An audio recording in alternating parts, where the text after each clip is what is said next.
Anyone who builds a boat has got to be crazy because it's hard work. It's really hard, dirty work. I'm actually quite a clean person. You wouldn't believe it. We started building this boat with a pile of flat steel, no knowledge. I mean, we reckon we'd be finished in 6 months. I mean, we're 3 years down the road now just to get to this stage. Jeff had fought in South Africa's dirty war in Angola. He had fought against the police in the darkest days of apartheid. And now he was going to take on the Americans and break their trade embargo with Cuba. The regime in South Africa pissed me off enough to know that you can't go around smacking people into shape. And the Yanks are doing that in Cuba. I think they're wrong. It's like some big boy hitting a small boy. Not on. It's a good enough reason to get involved. And we can win and we will win, and the Americans will be less for it. Jeff is also committed to green ideals. His cargo sailing boat, Low Entropy, has been built from recycled materials. He is determined to prove that sailing vessels still have a role in maritime transport. We're rediscovering the wind, if you like. The Cubans have got no fuel. The two surely combine. One hopes that the Cubans will take our green idea on board and utilize it for their own transport system. I first met Jeff while he was out spreading the word. Try again. We're on an environmental project, almost pilgrimage, if you like. Supposing he doesn't quite come off for some reason. I mean, do you ever think about There's that? a lot of experience and knowledge has gone into it. I mean, it's not some fly-off-the-wall thing. And if it doesn't work, well, okay. Find another way. Find another way. But we will always figure a way. Alan, in many ways, got the project going. He said, here's the money. Come on, put up your side. After 22 years' loyal service, British Telecom had made Alan's dream come true. They made him redundant with a golden handshake. I've never run away from anything in my life. I'm running towards. This is my future. This is where I want it to be.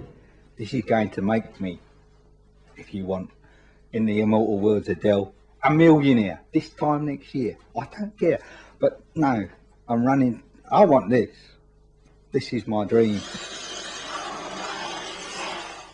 What do you do if you see a spaceman? Park in it, man.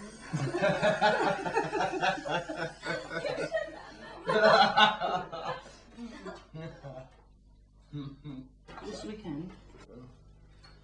It was great. When Jeff was living in South Africa, he was conscripted and he fought in Angola. It's left this mark on him, I think.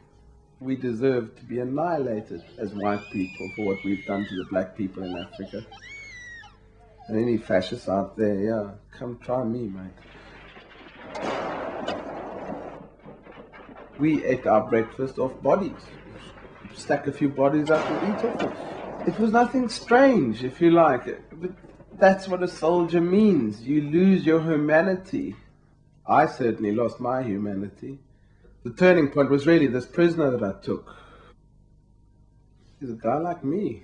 He could speak about 4 languages. I battled with 2. And there was this black man who's meant to be a total animal. As a white South African, that's what you've been taught to think about. I couldn't hate him enough to want to kill him. I was involved with Crossroads in South Africa. I went into the townships and I used to fight against the police. Because I was white, I had access to armaments like guns and grenades and things like that, so I could fight them. And I did. Crossing that line was a very frightening time in my life. The state, which had always supported me, was now against me.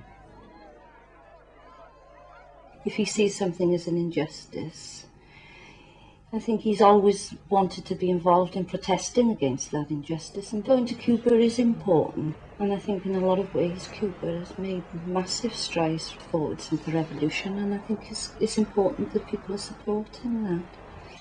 The romance of the project drew other idealists down to Portishead Dock.